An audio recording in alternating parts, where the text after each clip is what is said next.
కోటలోని doctor BR Ambedkar SC గురుకుల పాఠశాలను వెంటనే పునఃప్రారంభించాలని ఐఎస్ఎఫ్, ఏఐఎస్ఎఫ్ డిమాండ్ చేశాయి.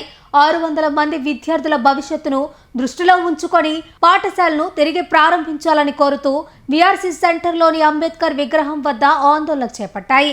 పాఠశాలను పునఃప్రారంభించకపోతే రౌండ్ టేబుల్ సమావేశం నిర్వహించి మంత్రి కార్యాలయాన్ని ముట్టడిస్తామని విద్యార్థి సంఘాలు నాయకులు హెచ్చరించారు. ఈ కార్యక్రమంలో ఐఎస్ఎఫ్, ఏఐఎస్ఎఫ్ నాయకులు, కార్యకర్తలు పాల్గొన్నారు.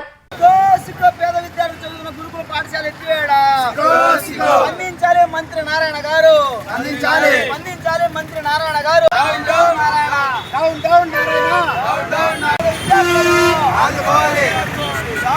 మంత్రి నారాయణ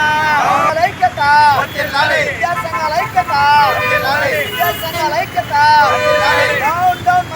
కోటలోని జరుగుతున్నటువంటి అన్యాయాన్ని ఎదిరించడానికి, అన్యాయాన్ని చెప్పడానికి ఈరోజు మేము సంయుక్తంగా ఈరోజు మీట్ అయ్యి అంబేద్కర్ దగ్గర మా గోడు వినిపించుకోవడానికి అంబేద్కర్ ఎస్సీ గురుకుల పాఠశాలలో సుమారు 600 మంది విద్యార్థులకు అన్యాయం జరుగుతుంటే ఈ జిల్లాలో ఉన్నటువంటి మంత్రి గారు నారాయణ గారు ఇంత జరుగుతున్నా కూడా మేము 1 మంత్ నుంచి విద్యార్థి సంఘాలు, దళిత సంఘాలు అన్ని కలిసి కూడా ఈ రోజు మేము పోరాడుతుంటే ఆ సమస్యను పట్టించుకోకుండా ఈ రోజు మేము ఆదివారం కేవలం నారాయణ స్కూల్లో లక్షల ఫీజు కట్టుకుని విద్యార్థులను పట్టించుకుంటున్నారే తప్ప శ్రీ చైతన్య నారాయణ ఈ కార్పొరేట్ ఏం చేస్తున్నారంటే కేవలం కార్పొరేట్ చదువు విద్యార్థులు మాత్రమే ఈ రోజు పట్టించుకునే పరిస్థితి ఉంది. పేద బడుగు బలగైన విద్యార్థులను ఈ రోజు వాళ్ళకి విద్యను దూరం చేసి ఈ రోజు ఈ నారాయణ గారు అన్యాయం చేస్తున్నారు. ఈ రోజు కేవలం ఏం చెప్తున్నారంటే మేము పేద విద్యార్థులకు ఐఐటి నీటు అనే పేరుతో చెప్పి ఈ రోజు 600 మంది విద్యార్థులకు ఈ రోజు కోటల గురుకుల పాఠశాలలు అన్యాయం చేస్తుంటే కనీసం మేము ఇన్ని ఉద్యమాలు చేస్తున్నా ఈ నారాయణ గారు ఎందుకు స్పందించిన అర్థం కావట్లేదు. మొన్నటికి మేము పేద విద్యార్థులకి 7,000 సైకిల్ పంపిణీ చేశాం, బిఆర్సీ స్కూల్ రంగులు కొట్టి డెవలప్ చేశాం అని మొత్తం చెప్పుకుంటున్నాడే. అయ్యా, మీరు సైకిళ్ళు పంపిణీ చేసి గోడల పెయింట్ వేసి మీరు అభివృద్ధి చేస్తే అభివృద్ధి కాదు.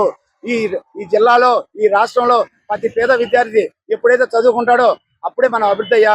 మీరు పేద విద్యార్థుల్ని పట్టించుకోకుండా ఉన్న ప్రభుత్వ స్కూళ్ళు, ప్రభుత్వ హాస్టల్లో మొత్తం కూడా తీసేసి ఈ రోజు ప్రైవేటీకరణ చేయాలని మీ ఆలోచనని మీరు మానుకొని మీరు మాకు న్యాయం చేయాలని తక్షణమే కోట గురుకుల పాఠశాల గురించి తక్షణమే స్పందించి దీనికి న్యాయం చేయాలని, లేని పక్షంలో రాబోయే మేము నెక్స్ట్ వీక్ లో అన్ని విద్యార్థి సంఘాలు కలిసి మేము ఒక రౌండ్ టేబుల్ సమావేశం చేసుకుని మంత్రి కార్యాలయం ఏదైతే ఉందో ఆ కార్యాలయాన్ని ముట్టడించడానికి మేము వెనకాడమని మీ సందర్భంగా తెలియజేస్తున్నా. అదేవిధంగా మాకు అన్ని విద్యార్థి సంఘాల సపోర్ట్ ఉంది. మేము ఖచ్చితంగా మీ కార్యాలయాన్ని ముట్టడిస్తాం. మీరు ఈ సమస్య పైన పరిష్కారం తెలియకపోతే ఖచ్చితంగా మీ ఆఫీసులో అయినా సరే, విద్యా సంస్థలైనా సరే మేము ముట్టడిస్తాం. మీరు ఖచ్చితంగా ఈ విషయాన్ని విన్నవిస్తున్నాం మీకు. మీరు కానీ ఈ విషయం పైన వెంటనే స్పందించకపోతే ఖచ్చితంగా మాత్రం మేము ఆఫీస్ మీద ఖచ్చితంగా ముట్టడి చేస్తాం. నెల్లూరు నగరంలో ఉన్నటువంటి మున్సిపల్ కార్పొరేషన్ పరిధిలో ఉన్న ప్రతి పాఠశాలలో ప్రభుత్వ టీచర్లు నియమించాలి. అదే పద్ధతుల్లో ఏదైతే కోటలో ఉన్నటువంటి గురుకుల పాఠశాల ఉందో దాన్ని యథాప్రకారంగా దాన్ని కంటిన్యూ చేసి ఆ 600 మంది విద్యార్థులు అక్కడ చదివేటట్టు మీరే చర్యలు తీసుకోవాలని చెప్పేసి ఏఐసీఎఫ్ గా తెలియజేసుకుంటా ఉన్నాం.